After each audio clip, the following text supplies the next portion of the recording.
What's going on, guys? Welcome back to the channel. Welcome to a new video. In today's video, our friends at TNT Customs sent us some much needed armor for underneath the Jeep.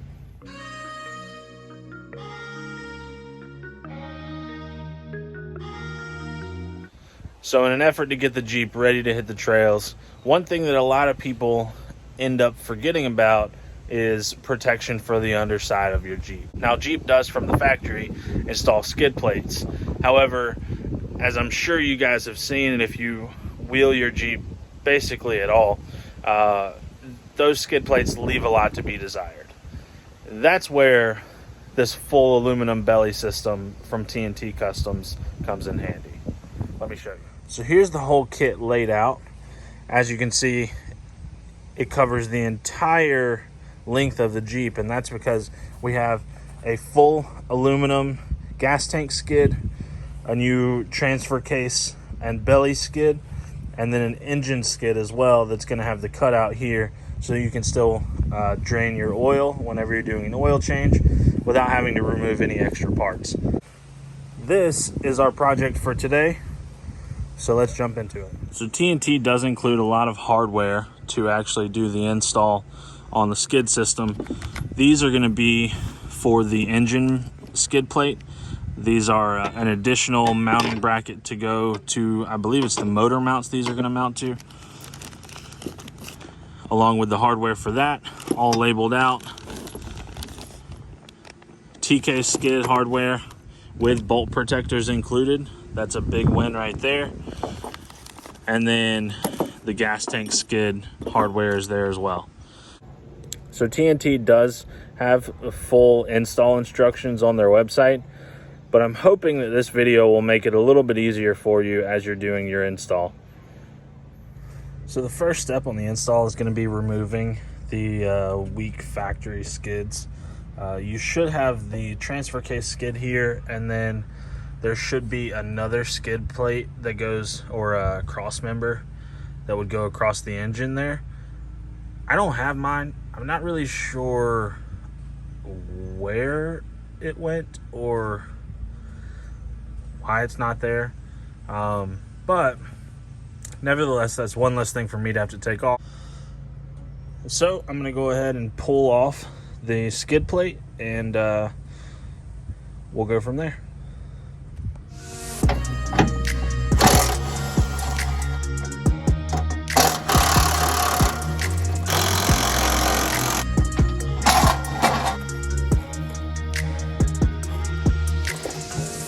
Now, of all of the factory skid plates, you will actually retain the gas tank skid. That one's not going to go anywhere. You're going to put the new aluminum skid plate over top of this. With that said, though, I am going to remove these two bolts here because those are going to be used with the new skid plate.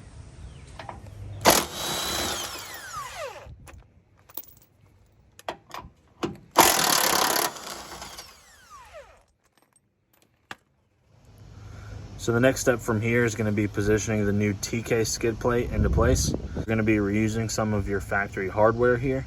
So make sure you still have that handy close by. This will definitely be easier with two people, one person to help hold it up and another person to start the bolts. But if you're by yourself, you should still have no problem.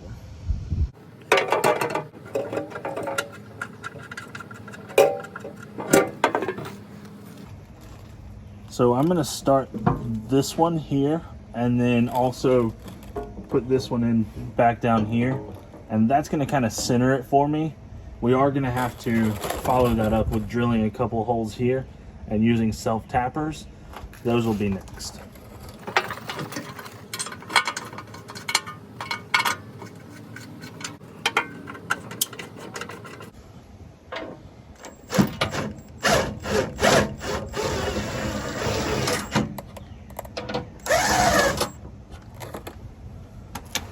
So I snugged this up into place because that is going to allow us to line up where we need to drill for these two holes on both sides.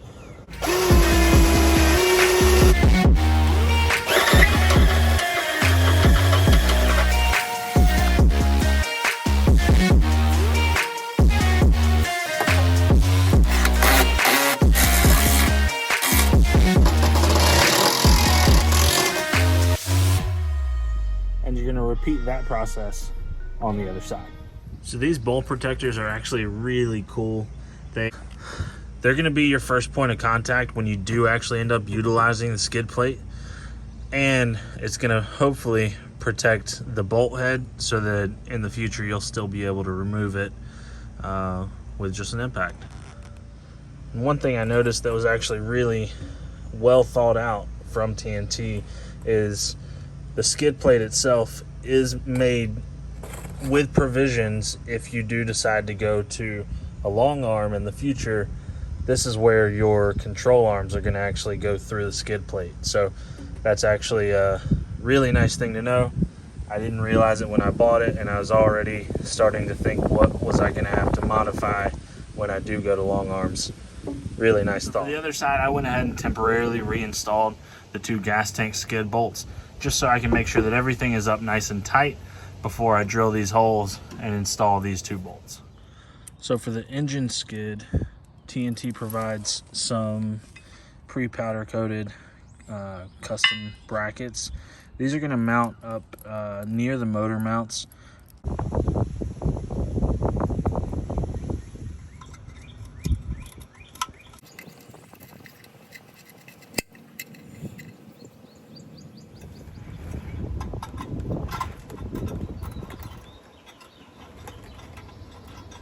I'm leaving these hand tight basically for now.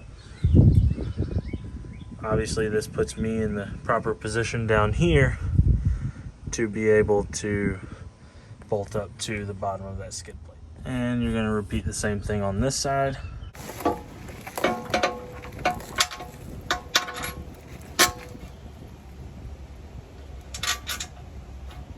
So I had to remove these 2 bolts again. Obviously the skid plate connects to those as well. So we'll have 4 bolts going across here that will all have the bolt protectors on them. I'm going to get all 4 of those bolts started, and then I believe that's going to be the last time that those have to come out, and so I should be able to go ahead and tighten them down after that.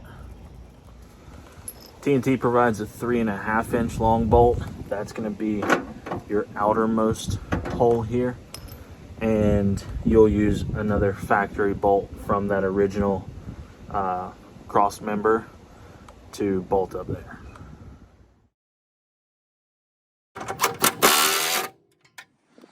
So now with the transmission and engine skid in place, all I've got to do is go back up front and tighten down all of those bolts there, and then come back, remove these, and it's time to install the gas tank skid. Last piece of the puzzle is the gas tank skid.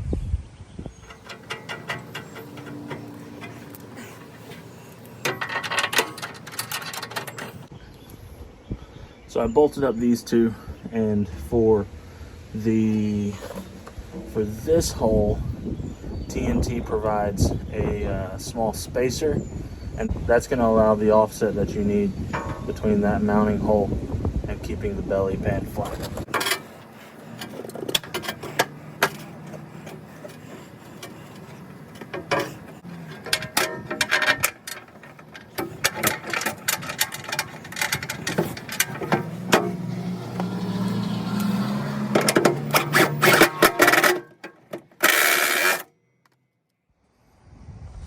And the last bit of hardware we have is actually going to support the back half of the fuel tank skid. We've got 2 brackets and a handful of hardware. Let me show you where those go. So these brackets are going to go here, attached to the outside of the gas tank skid using the factory bolts, and then you'll use the captive nut on that flange in there to bolt up to these 2 holes. So I went ahead and added the captive nut onto the skid plate itself, and then this bracket is going to bolt right back up through here, and then we'll bolt that to the skid plate.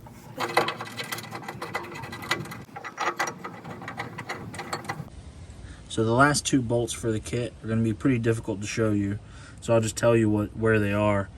So on the outside, you're going to have to pull off the tire and drill out a hole on this flange of the gas tank skid, the factory gas tank skid, so that you can add your final captive nut and bolt. And then on the other side, you're repeating the same thing. However, you're gonna have to pull off the drive shaft. So like I said, to get to that hole to secure the back end, you're gonna have to pull off the drive shaft. Go back through. After you install those last two on the gas tank skid, go back through, double check all your bolts for tightness, and you're ready to hit the trails.